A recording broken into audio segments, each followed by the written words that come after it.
Hey, everybody out there in YouTube land. It is your friendly neighborhood reactioneer, just a guy trying to get his piece of the peace, welcoming you to the Elvis Nation Show, episode number 2. And thank you for showing up last week with our inaugural stroll in this new series.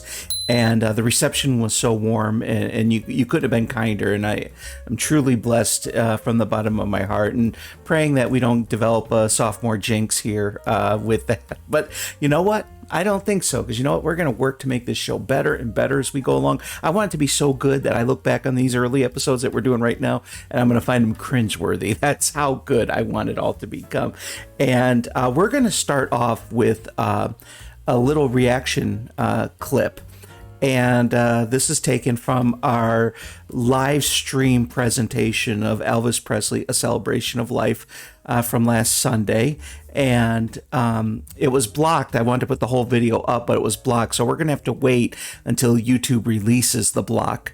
And I have no idea how long that will take. So for those of you who weren't able to make the scene last Sunday, you missed out on just a great time. Despite the technical snafus that were happening left and right, we still really bonded in the loving memory and full-on respect for Elvis. So we reacted to some songs as well as reminisced, and I'm going to play a couple little preview snippets, one at the beginning here and one at the end of this broadcast. So the first one I'm going to play is a clip of Leon and I reacting to Rags to Riches. So I hope you enjoy.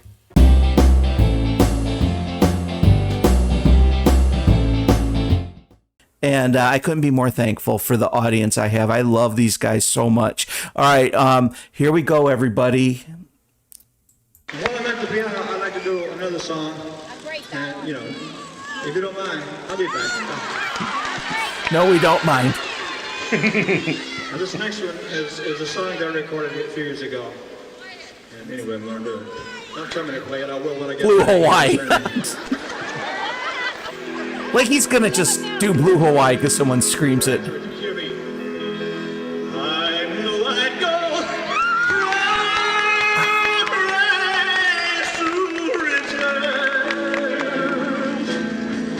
if you would only say you care. And though my pockets may be empty, I'd be a millionaire. My clothes may still be torn and tattered, but in my heart I'd be a king. Your love is all that ever matters. It's everything. Listen to me, those everything. So hold me and kiss me and tell me you're mine evermore. Must I forever stay a beggar whose golden dreams will not come true? Or will I go from rags to riches? Be drum roll, my face to you.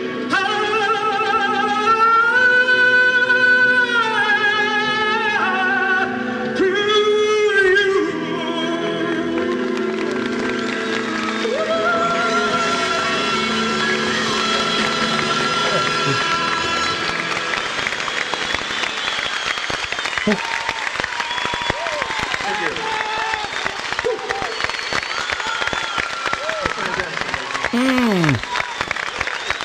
Thank you. God bless you. It's a pleasure. Only Elvis can take a standard and almost stamp a gospel vibe to it. Okay, we're going to break ground for a new segment that will be a weekly segment on the show. I'm calling it the Leon Lounge because I get to sit and have a friendly chat with Leon. And basically what we're going to be doing is giving some afterthought talk regarding the Sunday upload special presentation that we just released. and also give a little spotlight to what's coming up next Sunday. So let's go into the lounge and hang out with Leon for a few.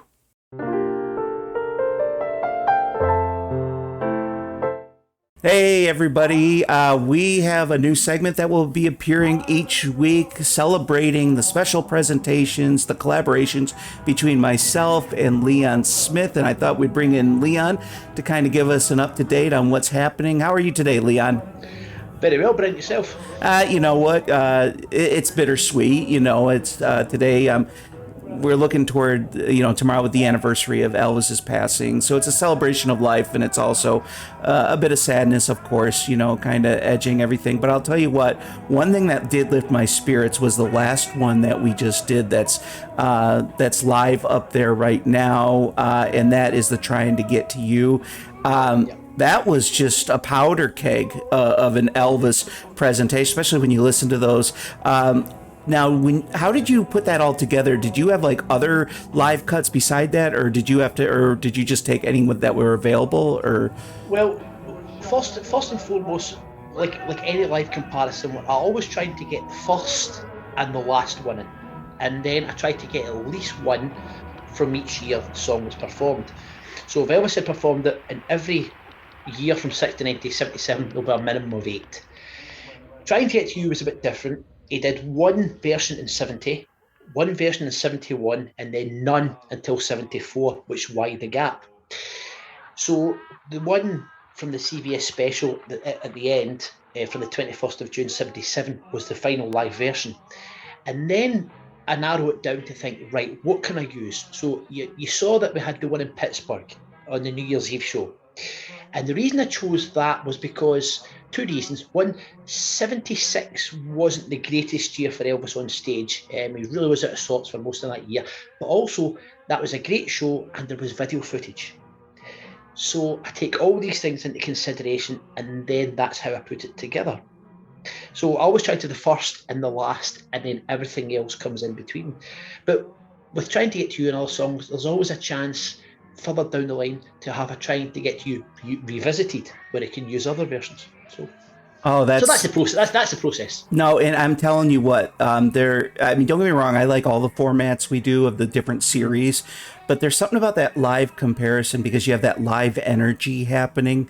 Yeah. And I love it how people just get so engaged in it. And what I like about it is I do appreciate that everyone seems to be taking a nice approach to it. Like, hey, I preferred the third version. Some people the sixth. Mm-hmm. We haven't had really many bloody brawls, I think. So, which passionate fans can get that way sometimes. Of course they can. How can you think that this version was great? What planet are you from? And I'm glad there's none of that. And it helped, I said, to keep it civil. But what I really thought was, I think what happens is to a lot of us who are relatively new, I mean, we've all heard Elvis, on the radio in the years, but my deep exploration into everything Elvis is relatively new compared to everyone else who watches this channel. And what I was surprised about, Leon, was that we're kind of under this mythology in our head, the outsiders at least are, that Elvis was just nothing but a total decline of a mess from 76 to 77, you'll find. Mm-hmm. And what I'm finding is there are some amazing sparks of light coming from those later ones. Yeah. See, this is what happens. The massive decline from, say, about, May 76, and then he had that peak at the end of 76, in that mini tour, the end of year mini tour that the Pittsburgh show was in. Then it was up and down. He had a couple of good shows, and then towards the end, his final show was tremendous. The 26th of June 77 show in Indianapolis was a tremendous show. Oh yeah. But that decline really it went quite sharp towards the end. But I did say in the intro to Trying to Get to You that the song was always a good indication of how Elvis felt on stage, because the amount of power that he had to put into the song. So you tended to find if Elvis wasn't feeling too good, the song wasn't included in the show, which is why an awful lot of shows in 76 didn't have Trying to Get to You in the show. And that final version was just, I think that really is, it kind of debunks the myth that Elvis couldn't do it towards the end. because you saw how good a version that was. Oh yeah. Oh my God. And I think there was I didn't want to over elaborate on it. There was a little shock running through me, like which happens a lot because I think there's almost a pre-programmed consciousness you attain by just listening to the hearsay about Elvis Presley. Versus I think that's like anytime you hear stuff about someone, but then it's very different when you actually get to know them. And you realize that it's a mix of truth and not truth, and it's a lot more gray area than what you think about. But, you know, and I was thinking, this kind of got across my head. I'm thinking, like, I really believe if there were just a couple of things that were done different, and if he got on a rehabilitative path, I think he could have come back to something fierce. I think because, you know what, he was actually starting to look kind of better and stuff like that. And I remember I just saw online the other day, someone sent me some vacation photos of him in Hawaii just a couple months in 77 before his passing. And I mean, we can't go back and rewrite history, but boy, I did see it. I didn't think it was it was just, you know, I didn't think they knew a lot back then that we know now about emergent care and you know, and but I'll tell you what, though, I do think there was a lot of great stuff. In fact, what's interesting, Leon, is when I get people commenting on anytime I react to a song from his last album, they're always like, this is one of my favorite albums. Almost everybody says that. Yeah. And I think there was we were on the verge of kind of seeing like a new, like 1968 kind of thing where he could have come back in a major way. Of course he could have, of course. But isn't hindsight wonderful? It is, yeah. So what was your favourite? I'm going to nail you down. Did you have a favourite version? I'm going to tell you what. I'm going to tell you what. You know me. I don't usually like definitives because there's something I take away from each one. I'm going to tell you what. Which you did see in that video. Yeah. Well, I'll tell you what. In that first one, okay, now it was very muffled, the recording. I know it sounded weird, but to me that accentuated the grittiness of it. It was, yes, and it felt like he was going into a cave he hasn't been into for years, so he's trying to find his way around with it still. Then the second one, okay, he's wearing this suit a lot more comfortably now, symbolically. There's something very hellfire-ish alive coming through it. And then the third, now it's weird because I can go back and forth on this. Sometimes the brass and woodwind kind of thunderous thing can totally help a song, and sometimes it could destroy it. And with that one, I felt it complimented him. When he started going in, and it just boom. And I'm telling you what. And then especially like in the fourth or the fifth and sixth ones, there are some great vocal acrobatics that he did, which you did zoom in on. Yeah, man. The problem, and I use that in inverted commas, the problem that I have with the first one is it's too short. Yeah. There's a verse missing. But the reason for that is it was unrehearsed. It was just off the cuff. Yeah. It was never on the set list. He just decided to do it. So that's the problem I have with that one. But I've always had a soft spot for the third version, which is the one from that two-ending show in the Mid-South Coliseum in Memphis. Remember, Elvis was going straight home. Instead of going to a hotel, Elvis was going straight home after that. So that whole show in itself was just tremendous, and I've always had a real soft spot for that version. I think Elvis vocally is really, really good in that version. But a lot of fans they tend to like the 77 version. You'll find that an awful lot of fans really like that 77 version. There were some great moments, and you know what? A couple jumps back, you told me something about 74 was a hard year for him with touring and everything. It was toward the end of the August Vegas session and engagement, and then the tour, which immediately followed that. That's where Elvis had. I don't know if you've heard, he had that infamous drugs rant on stage about an article. But by the way, that was a great show. Elvis was vocally tremendous in that show. And then he had the College Park show at the start of the next tour, where some of the reports about it. The audio doesn't play out with what the reports were. The reports were that Elvis could hardly stand up when he came on stage that day. And that's from some of his own band members, by the way. But some of the photographs you see from that show and some of the audio doesn't match up with that. So I think there's a bit of myth there I think we need to get the Mythbusters in to try and sort these wee bits and pieces, you know. Wow, and just a great, I encourage everybody out there, go check out the presentation. And what I think is also a bonus, because I know Elvis people do not listen to something once. Okay, so what I encourage people to do, this is the way I would do it. Go to Leon's page or channel, watch his raw presentation of it that he put up, then come and watch us do it, because that's the commentary and all that.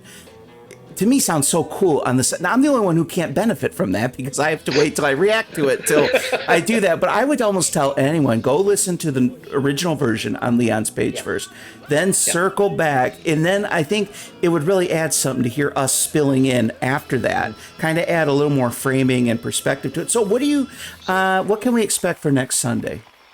Well, next Sunday, we're going to go back to the rehearsals for That's the Way It Is. So we're going to move the last one we did was the 29th of July in Culver City. So after that, Elvis did some private rehearsals in RCA studios in Hollywood.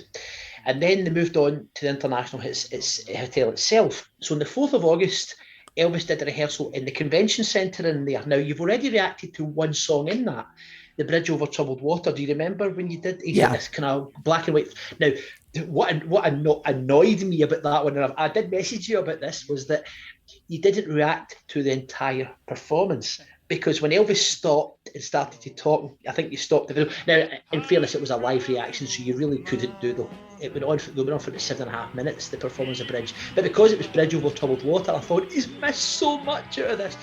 Now, what you will get out of this, and I know you don't like spoilers, but what I'm going to say to anybody who hasn't seen it, and to yourself, Brent, is that what you really will get out of this is Elvis the producer. You really will get that. Man.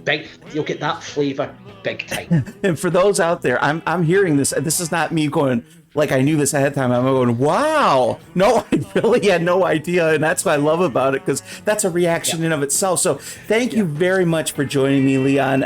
Please look in the description box. There's a link to Leon's channel. Go support it. And thank you. We'll see you later. Okay, thank you very much, Leon. Before we dive into the festivities further, we are going to take a second and step into the Wonder Wheel room. Let's do it.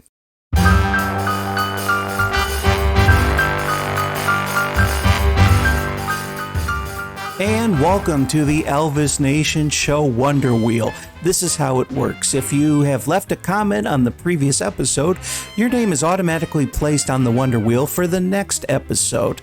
I spin the wheel, and whoever's name lands gets a free Elvis song reaction of their choice that will air within 1 or 2 to 3 days after they win. Now, the winner must visit the comment section of this episode and list 1 request and 2 alternates, in case I've already reacted to 1 or 2 of them. Good luck, everybody. Okay, we're going to give the Wonder Wheel a rollabout.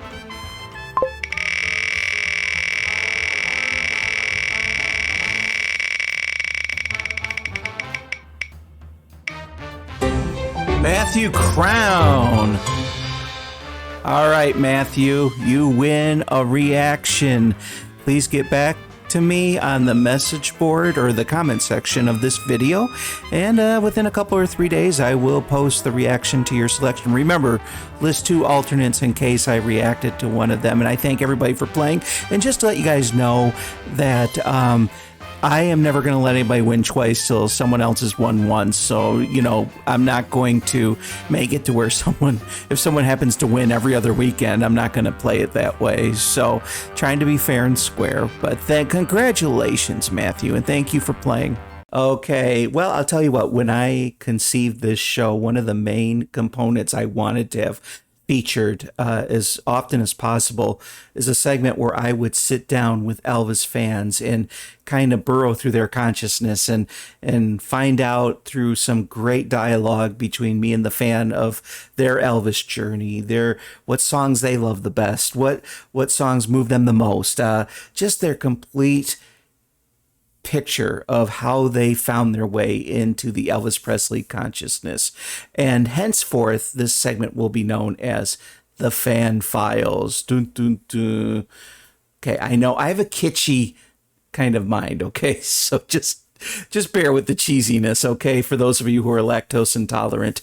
And this week on the Fan Files, we have Mark Rogers. This will be a two-part interview with part one happening on this broadcast, part two happening next week. So enjoy.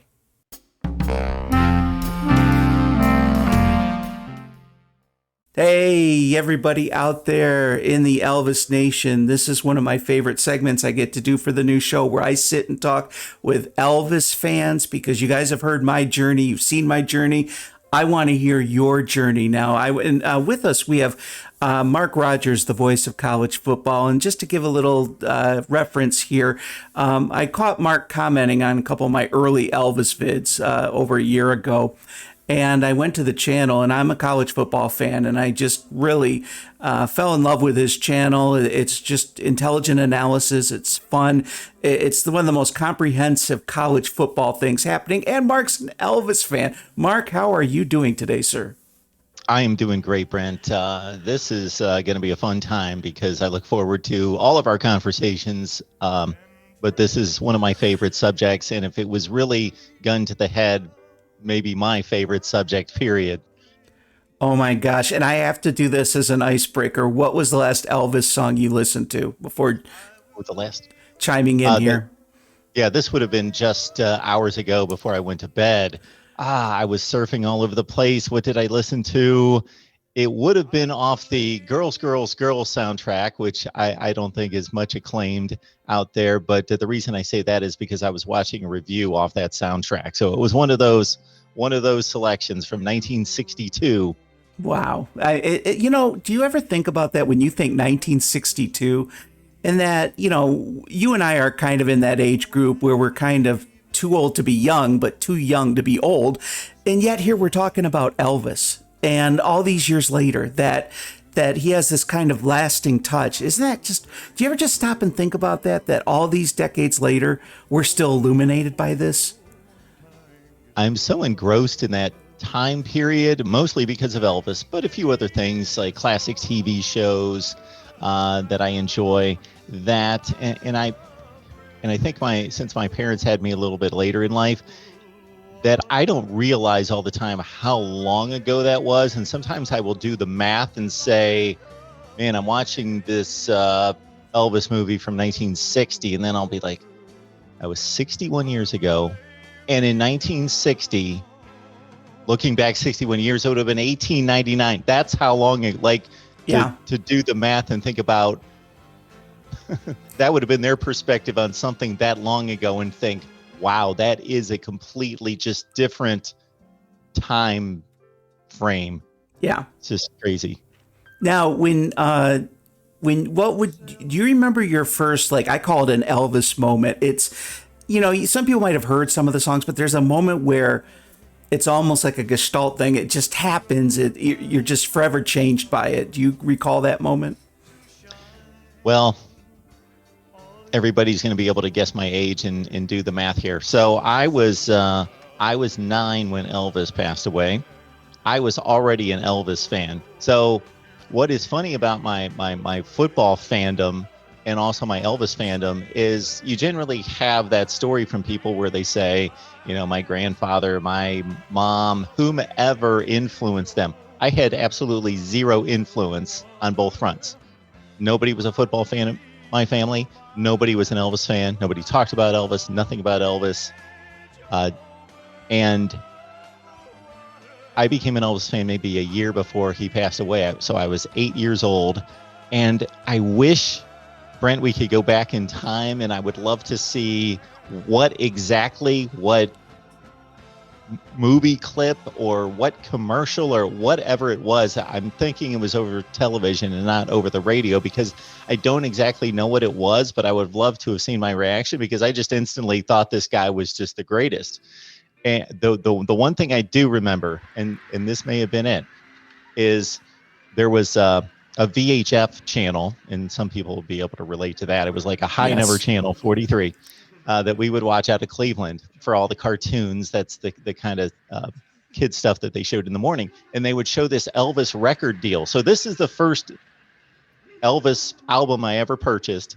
And this is so also my first memory of Elvis was seeing this commercial just be played like every other commercial break in the morning. So I would practically miss the bus if I didn't see this Elvis commercial every morning, just to wait to see this Elvis commercial for this record deal. And I just thought, this guy's just remarkable. And then that's my first memory of just having to watch this Elvis commercial record deal on television.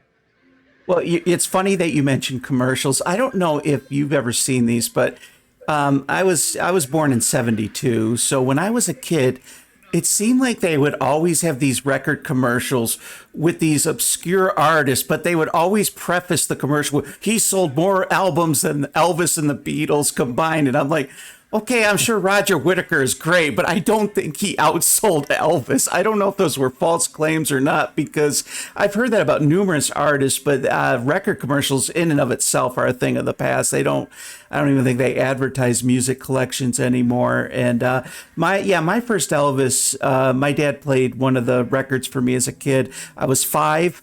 I just turned 5 on August 9th. So I heard him, and then a week later, my dad told me, you're never going to see this person again. I didn't understand death at the time.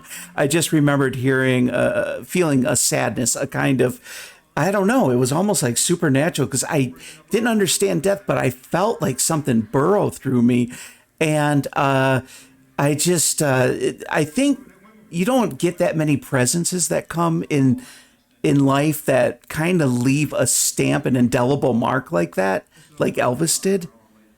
I hear about a lot of entertainers dying, and I mean, I think that's too bad, but there's something about Elvis that it just kind of like the collective breaks just were put to the floor or something. Wow. Do you remember where you were when you heard of his passing, Mark?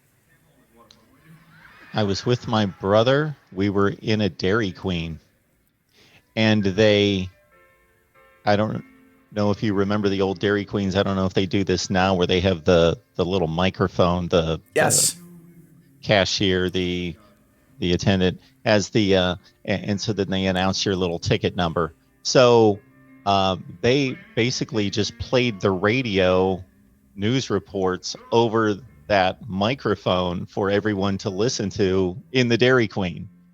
And so there's 25 of us or so listening to the report of Elvis passing away, and that's how I found out that Elvis passed away.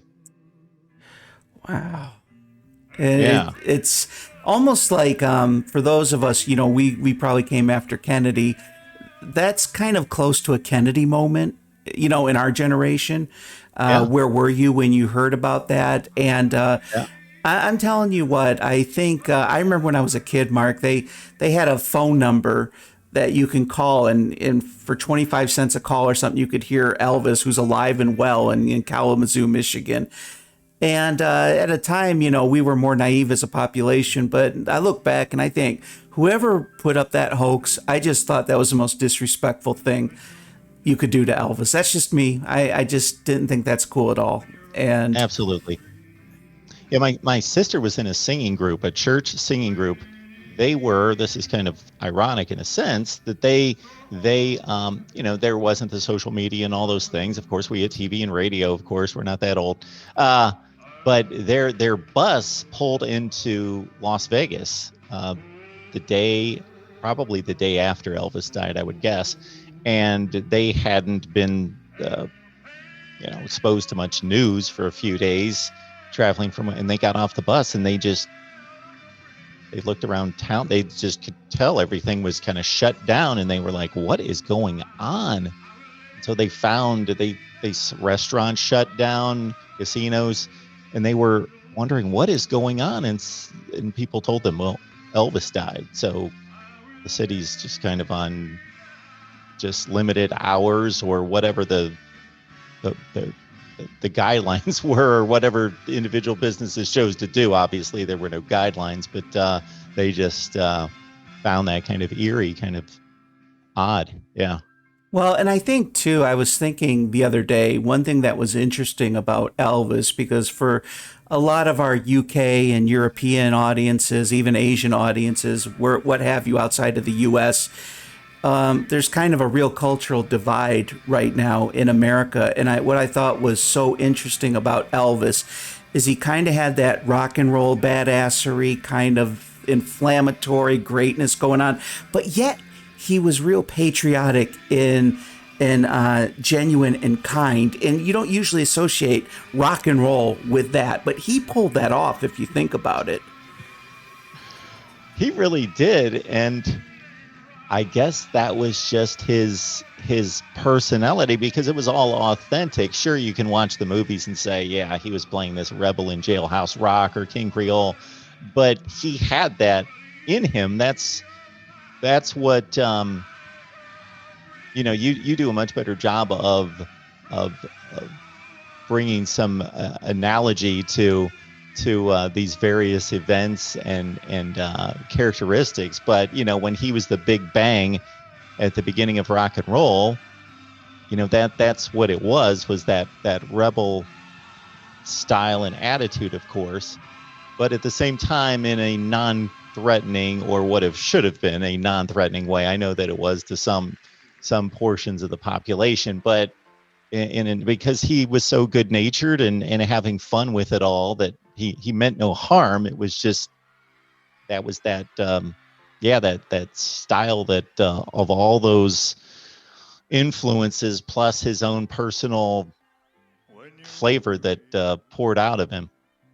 Yeah, I think too, like when you look at like what happened in the mid to late 60s into the 70s, music, it became a lot more kind of negative in a lot of ways, even though inventive, but negative. And I think those people that thought Elvis was the Antichrist all of a sudden found Elvis to be a lot less threatening than Ozzy Osbourne or, any of those acts. So I think there was like a forgiveness thing. The people that ate him in the 50s would rather have their kids listen to Elvis than a lot of those other bands, which kind of were a lot more what you would call culturally threatening, I guess. And I just thought that was so cool, because the Elvis, there's that really hip thing about him, but yet there's something so reverential about him. And all those different strains of his personalities, you could just write books on each of them. And to this day, it just, I love it when I see young people getting into Elvis. Oh man. Oh, I do too. Yeah, it does my heart good. It Yes. does my heart good, yes. And there are tons of them out there on YouTube. It seems like YouTube, because of my viewing habit, seems to be feeding me different reaction channels all the time. And most of them are in the, 18 to 25-year-old range that are getting their first exposure to Elvis. And of course, most of them will state that they have some kind of caricature in their mind and what they've seen, stereotype that mainly gets obliterated once they experience the music and the performances. Yeah, I'm going to tell you what rocketed me to the moon in utter bliss is when I found young African-American reactors realizing he was not a bigot. And they have their little moment where they're like, I was wrong about him. I was wrong. And because I really think I don't know even how that snowball started, but as one who was not anything but a bigot, it was almost upsetting to me. And I don't usually get upset over a celebrity getting persecuted. But with that, it was very disheartening for me. And it kind of restarted again with Quincy Jones, and I just thought it was bogus. But I'm seeing these young reactors, Mark, they're totally being schooled on it, and they're coming to grips with it, and they're coming out on the other end of it with a great love for Elvis, and that gets me elated, man. Yeah, I see the same thing for a man who is obviously not here to defend himself, and probably based on the way he approached public life, wouldn't try to defend himself. He would just live and love and be generous and hope that showed itself. I find it very, there are so many things that we could say that are negative about just the influx of social media and the influx of just being blasted by media, period. And I've got my little slice of blame there in adding to it. But that there is the truth out there, and there are, and I know what you're alluding to, you know, the scores of artists from the 50s and 60s, 70s, black artists that can attest to the truth about Elvis. Is great to see that they can be exposed to those interview clips and those true encounters and stories. Yeah, especially when you look at Elvis. You know, first of all, I hate it when they claim he was copying what a lot of those black artists were doing. It's very obvious, even when I discover my early Elvis reactions, he was taking an essence. He aspired to be like them, but he put his own twist on them. It was almost like R&B meets light country, this fusion thing. It was very much his own thing. And like you said, the esteemed artists at the time, they knew that. You know, it's, I think some people want to stir the pot, and let's call it what it is, Mark. There were people that were, you know, they were putting out whitewash versions of black songs back then. That was a marketing thing, you know, for the crossover kind of effect. But Elvis had his own thing going on. That's just undeniable. Yeah, I think what really gives me chills at times still, even though I've known this for a long time, is Elvis stated two things that were so prophetic about himself when he first walked into a recording studio. When the receptionist asked him who he sang like, and he said, I don't sing like nobody. And then she asked him, you know, what kind of music do you sing? And he says, all kinds. He just enjoyed everything. He didn't have to go down one stream. And I've heard some people say, one person in particular say, well, that was kind of arrogant of him to think he could sing anything. And he didn't approach it as I can do anything I want, so I can conquer any genre of music. He just enjoyed and loved and embraced, and that's how he grew up. He listened to the blues and R&B. He listened to country western, bluegrass music. He listened to, of course, gospel music. He listened to the crooners. He was influenced by Dean Martin and that genre of music as well. And you can definitely hear that in his ballads. So he just loved and embraced all kinds of music and didn't have this, oh, I'm just singing rock and roll.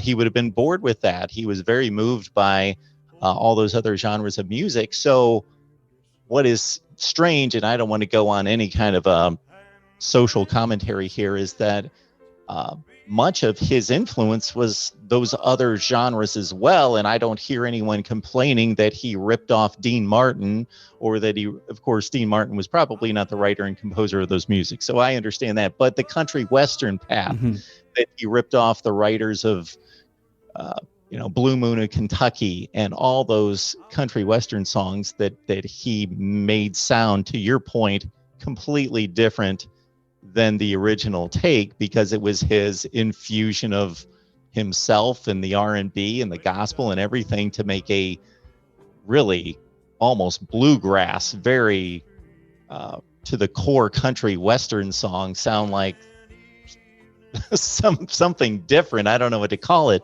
That's what became rockabilly. Well, yeah, you're right, because you don't see anyone today saying that. Harry Connick Jr., for example, he borrows from big bands to crooners to New Orleans kind of jazz and all these other things, but no one tries to sit there and say he's trying to copy something. I mean, if you want to play that way, I mean, what was skiffle in England? I mean, the Beatles, a lot of their early stuff were 50s rock and roll, Motown, all that. No charges levied against them. I think it was just kind of unfair. And I think Ringo Starr said something really interesting once about Elvis, is that he felt kind of bad for Elvis because with all that fame and all that booming notoriety, the Beatles had each other to kind of get each other through that. Elvis was kind of alone, even though he had his people. You don't really know it unless you've probably been there in that seat that Elvis was in. And I want to ask you about something because from our interactions and for what I've seen of you on Twitter and stuff, you're relatively, I guess I don't like to label, but I guess a spiritual kind of person. And Elvis was spiritual. And I notice with people like Elvis and Johnny Cash, they have this spiritual side of them but it's almost like that counterweight to that is like a tortured soul kind of thing. Do you think sometimes that just happens to people who are so somewhat called anointed or something? Because that's always been interesting to me. You brought up the people that surrounded Elvis, and I'm not going to go down this path, and I think you've made this statement too, that you don't know what to think of them. Based on what I've been exposed to, which has been quite a bit, I can point out a few of them that I think were genuine friends. But like you say, that it wasn't like John, Paul, Ringo, and George, where they could look at each other and be like, and confide in one another to that level, to where they knew what that fame and all of that pressure and attention meant to each other. So Elvis didn't have that kind of support. That's a great point. The spiritual side. Yes. Man, I completely lost my train of thought. Well, that was a loaded question, so my bad. I took it down a different path, but I had some point to make in all that. I apologize. But from the spiritual side, yes, he. I think here's where we were going, Brent. That those guys around him, I don't want to knock on their intelligence, but I think some people just kind of lollygag through life and don't give it a whole lot of thought as to why am I here? Why are we here? What's truth? What's not truth? They're just looking for a good time. I want to be as happy as possible, get as many thrills out of this ride as I can. And there's some credibility, I guess, or we'd all go insane if we were contemplating life every second of every day. But I don't think Elvis, he was built like that. He wanted to know why. He wanted to know what everything meant and what he was supposed to do with all of this adulation. And I think that was a consistent torment to him. I do too. I think that it's sort of like there's this thing I learned back when I was in nursing school, Maslow's hierarchy. Your first level is your needs, second level is security, like third is relationships. So Elvis hit all these levels. He had fame, and if you're famous and wealthy, eating steak every night isn't as glorious to you as it would be to someone impoverished. So you have all these things kind of met. Then you got to think, well, what else is there? And I think that's a very natural place. And I think entertainers go one or two ways. They either go deeply introspective and it takes them on a ride, or they just try to get that same high off of their fame, which is why they do the same thing for 40 years. And I think, but when you listen to his gospel songs, though, there's not 1 second that it feels like he's feigning genuineness. It feels so real. Someone even quoted that even an atheist could totally connect because of that music, his gospel songs. Yeah, and I think I don't want to go too deep into his life. He had his obvious excesses, which I don't shy away from talking about or acknowledging in any way. But the way he led his life, aside from his excesses, which unfortunately harmed himself more than anything else, I don't want to say that there wasn't an impact on those people around him, but just the way he treated people, the way he was courteous and kind to people. Obviously, the generosity is renowned. You just know that there was something more that was guiding him, that I believe that the Lord is guiding him in a sense of knowing, at least I've been given so much, I need to give back as much as I've been given. And there are tons of stories of his generosity, but even the and not just throwing cars around, but being involved in situations where he wanted to help beyond the just writing a check. But that was his way of thinking, okay, I've been given so much, I need to give back. Yeah, and I think what's interesting, I, for one, don't like it when people pick at his excesses. I mean, okay, let's say there's a nice lady in church. She's the sweetest lady. She sings beautifully, but yet, she's diabetic. She feeds herself cheesecake all the time to eat through her pain. Yet we don't think of throwing that in her face upon her death. We don't sit there and judge. We just say, oh, it's unfortunate she couldn't have gotten help. And I think the public can be a little cruel sometimes when you're a public figure like that, because everybody has shortcomings in life. We're human beings first and foremost. And how would any of us measure up to it if we were thrown into his world with the demands that he had? So I don't shy away from people talking about that, but I am not the biggest fan of that because they almost put that eccentric to his identity, and that always bothered me. Yeah, I don't want to play him up as a victim in any such way. He always made public statements and private statements about how blessed he was to be in the position that he was, blessed by God, but also he felt it was God, but through his fans and the people around him, and of course the financial blessings. But I just think if you look at the entire setup of his life, and the inner circle or that outer circle that was inside Graceland to a certain extent, it's not a healthy situation when everything is centered around one individual, and basically he is the financial source and everyone's dependent on him and everything revolves around him. I just don't think that leads to a healthy situation. Now, speaking of healthy situations, the first unhealthy situation I had on my channel was when I did a live version of Bridge Over Troubled Water over a year and a half ago, and it was one of the later 70s ones, and everybody, like, first of all, I tried to explain to people, I don't know, this is new to me, these recordings, but they're all, go back to this level. So that was the first bone of contention people had on the channel. What would you say would be your gold standard of Bridge Over Troubled Water live?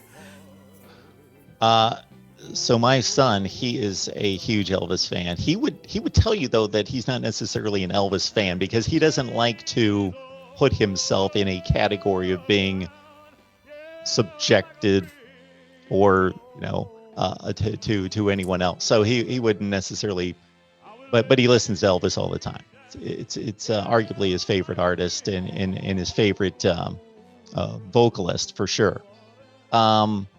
And so that's always that 1970 version that gets reviewed by most from Vegas. That is one that he touts all the time on social media. You need to listen to this. You need to listen to this. This is amazing.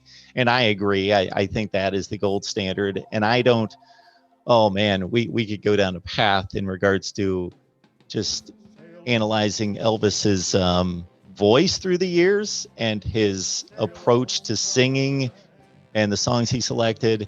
But I think that I hear in that some of the final strains of like a early 1960s Elvis in the gentleness that he approaches most of that song, in kind of a higher timbre.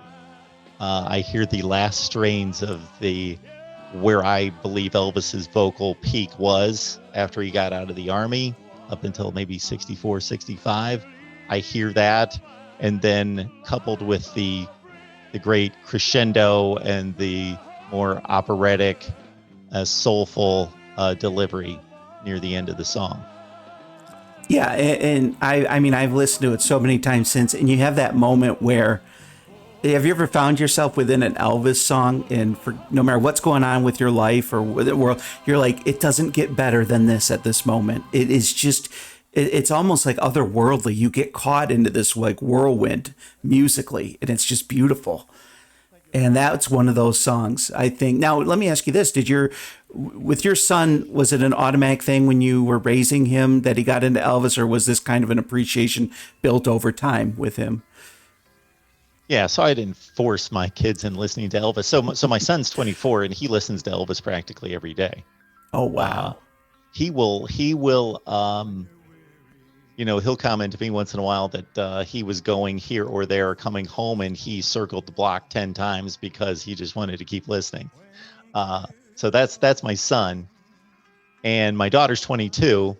She'll make the comment to me. She'll say, Dad, I can appreciate Elvis. I think he's a great singer, but I pretty much figured that by the time I was about 10, I had heard a lifetime of him at that point, that I don't need to listen to any more. So she's a pretty much a top 40 girl. And it's not for everybody. I mean, when I went to an Not at all all. Elvis format, I had a lot of sayonara emails sent to me like, hey, you're a nice Sure. guy, but this is not my bag. And, I caught a lot of flack for that because some people accused me at the time, were you just using other artists to build your channel up? I'm like, no, I just had two big audiences. And one thing I do notice, the Elvis people very rarely like any of the other stuff I was playing. And I said, well, I'll make the other one more of a business, the reactioneer thing, where it's still passion, but there's a business angle to it in order to keep things afloat and stuff like that. Where this Elvis channel, I want it to be a total passion project. And I took a risk. And I'm only saying that because I want to seg into you, because you kind of inspired me unknowingly, because just to kind of give people a background information, you were with ESPN, right? And you left to do your college football channel full time, right? Yeah, we had a bit of a misunderstanding at ESPN. So I have a broadcasting background. I was a sportscaster for about 9 years, and I'm not going to read you off the resume, but and then I went to go to work at ESPN. I was there for a total of 19 years as a production operations manager. And, I still wanted to express myself and my opinions and my views as a sports fan. And so I had done a few freelance jobs around ESPN for their digital media and so forth, as a voiceover guy or a anchor. And somebody got a hold of me, this was 10 years ago, and said, you should have a YouTube channel. And so I started a YouTube channel, didn't approach it as a business in any such way, and started doing various sports, and then narrowed it down to college football. And at one point I thought that I wanted it to, I wanted to at least post consistent content, take it somewhat seriously, and see where it goes. And ESPN gave me approval. I went right to HR. They gave me approval. We have no issue with this. Just leave us out of it. Okay. Well, without going into the messy details, 4 or 5 years later, they're knocking on my door telling me I got to shut down my channel. And so we arrived at this decision. I wasn't going to give up what I had built over that much time and give up on what is a dream of mine, to be able to engage with college football fans and express myself and build something. So I made that decision to take a leap of faith. As did I. And I actually lost revenue at the beginning of me splitting up the channels, because I had to rebuild on a whole new platform for the old reactioneer stuff. But I'm telling you what, I am 20 more times spiritually fulfilled by doing this, because it's like those worlds are separate now, and it's like very much clear. But I understand what it was like, because you were kind of pressed against, two options, and you went with what you were passionate about. And for those of you out there who have not seen Mark's channel yet, tell all your friends, family members who like college football to go here, because I'm going to tell you what, I don't endorse things. Okay. So if I say I like something, it's because I genuinely am a fan. And I'm telling you what, almost like the Mark Rogers TV channel is usually my soundtrack while I'm like editing and coding stuff, all the boring work that goes behind the scenes. It's like my listening soundtrack. It's comprehensive football. And what I like about what you have over there, Mark, is a lot of times sports orientated shows tend to be gimmickry, use gimmickry and, trying to make it about appealing to sex and drinking.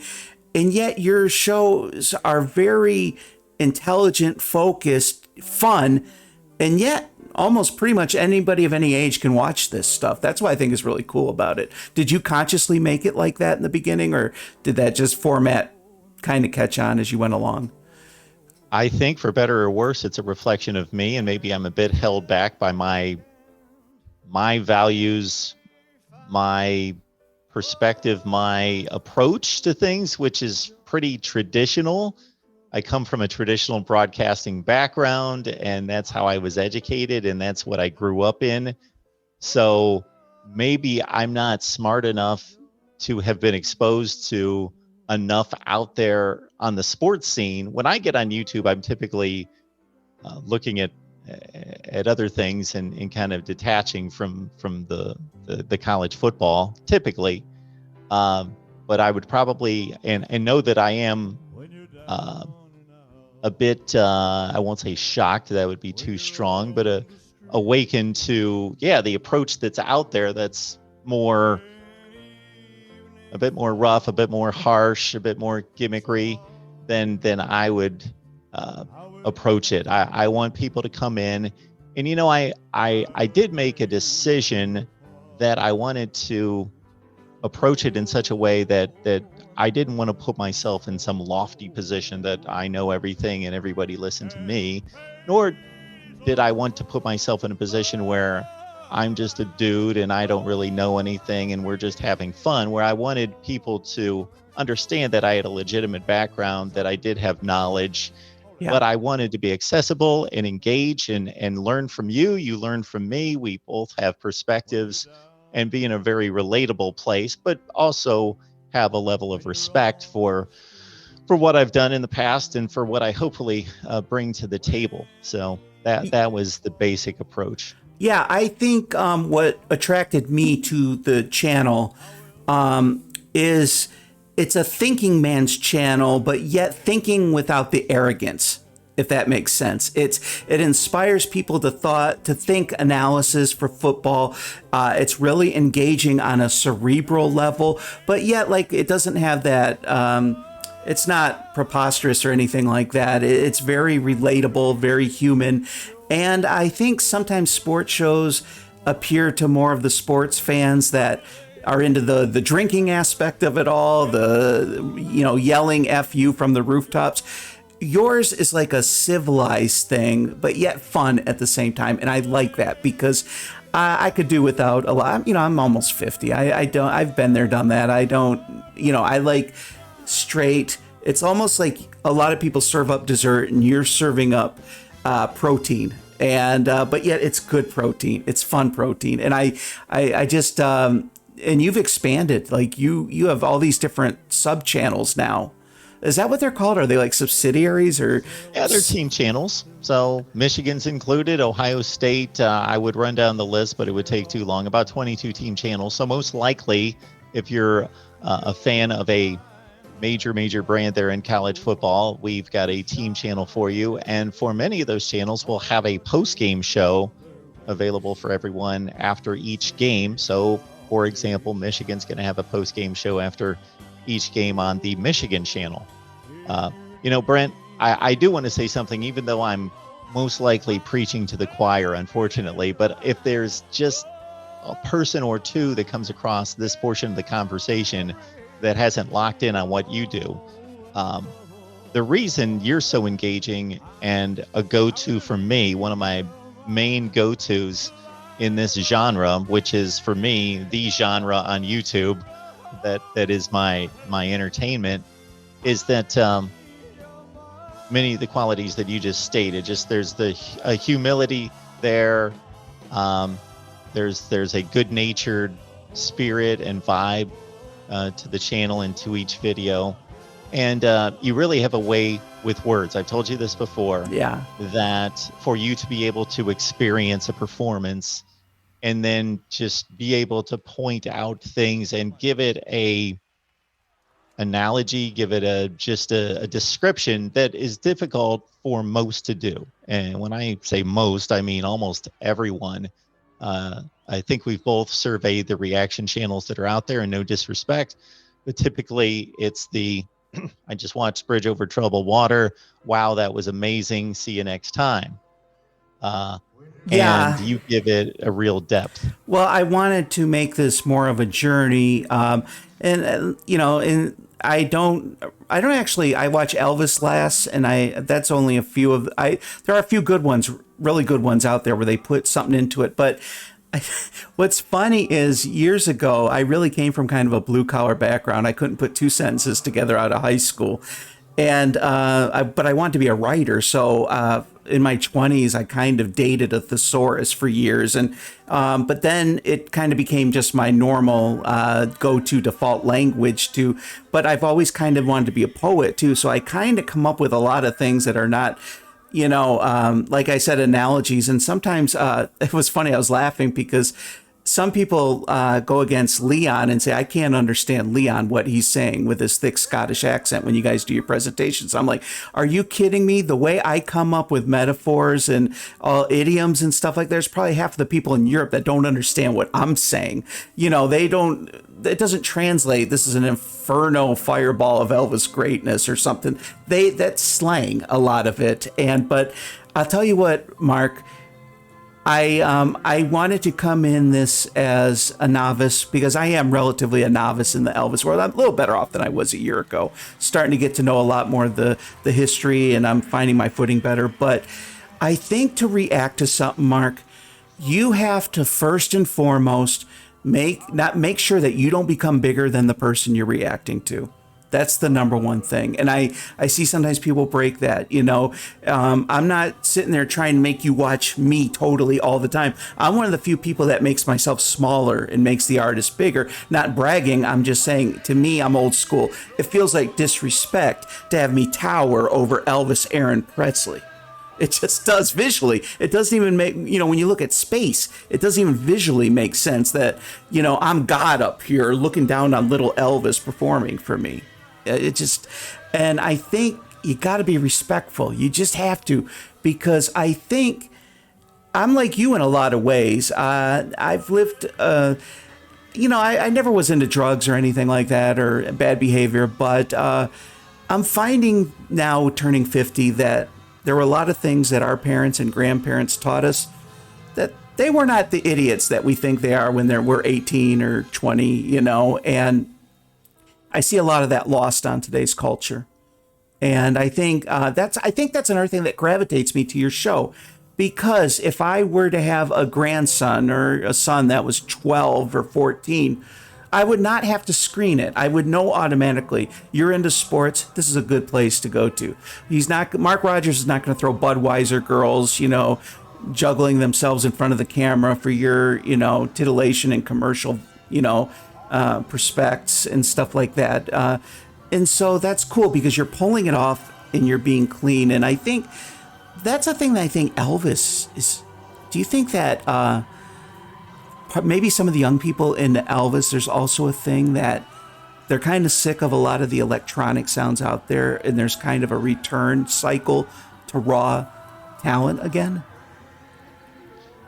Yeah, when we do get something out of these reaction channels that's a little bit beyond that was awesome, that's one of the statements that you'll hear readily, is that because they're not used to an authentic, genuine, raw performance that's just the instruments and the vocalists and the backup vocalists showing their talent and putting in the hard work and rehearsing and then putting it out there on stage, and they're just not accustomed to that, and no theatrics around it, light shows, explosions, none of that going off. It's just, okay, this guy is that talented to pull that off on the stage and surround himself with very talented people. Thank you very much, Mark. And we're going to now show another clip from our Sunday special presentation, the live streamed event that we called Elvis, a Celebration of Life. This is a reaction of the live version of Moody Blue. I hope you enjoy it.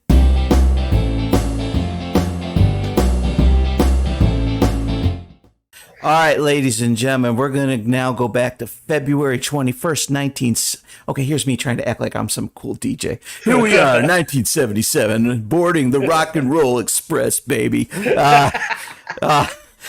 I'm too much of a nerd to be that cool, but Moody Blue. Now, This is the only time it was ever recorded live. Yeah. Oh, that even makes it that much more. Oh, Yeah. capturing. I'm trying to fit a few of the only time performed lives in between now and the end. So that's the theme I'm trying to stick to. Before. Actually, you know what? That would be a cool special to do in the future. Like solo live cuts. That's a great idea. Yeah. All right, here we go. I'd like to try to do my latest record. I tried it last night and didn't make it. I don't know the words to it, so I had to read it. If we give it up, just, please forgive us.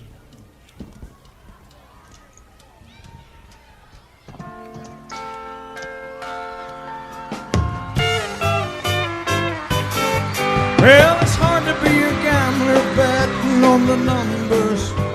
That changes every time. When you think you're gonna win, think she's giving in. A stranger's all you find. And it's hard to figure out what she's all about. But she's woman through and through. She's a complicated lady. I call her my baby, a Moody Blue. Moody Blue. I'm talking to. I keep hanging on, try to learn the song, but I never do. Moody Blue, tell me who I'm talking to. You're like night and day, it's hard to say which one is you. Well, Monday comes she's Tuesday, and Tuesday comes she's Wednesday, to another day again. Her personality unwinds just like a ball of twine on a spool that never ends. Just when I think I know her well, emotions revealed, never anew. She's a complicated lady, so I call her my baby, Moody Blue. Moody Blue, tell me who I'm talking to. You're like a night and day, it's hard to say which one is you. Moody Blue, tell me who I'm talking to. You're like night and day, it's hard to say which one is you. Oh, I'm afraid for a Moody Blue.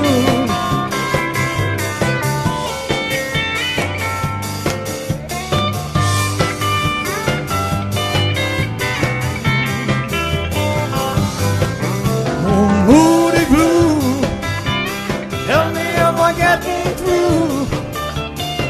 I keep hanging on, trying to learn your song, but I never do.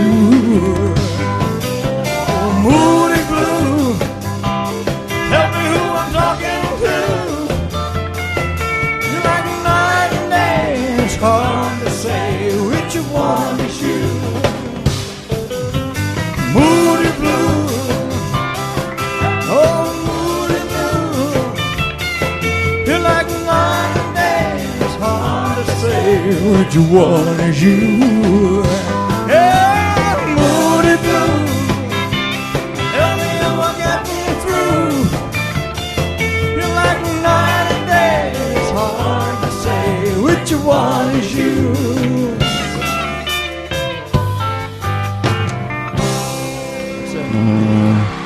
Woo. Thank you. Sacred, isn't it? Well, I'm sure glad Yeah, you isn't learned it it. just? Really. Absolutely, it's That on the chord absolutely change is the tremendous. key, isn't it? But he tried it the night before, and they couldn't get it started. And that was on the Unchained Melody album that I mentioned before. Mm-hmm. How sweet it is. How sweet it is. I want to thank all of you for tuning in, and I hope you enjoyed this episode as much as I did. I look forward to seeing you all next week. Get your piece of the piece and TCB.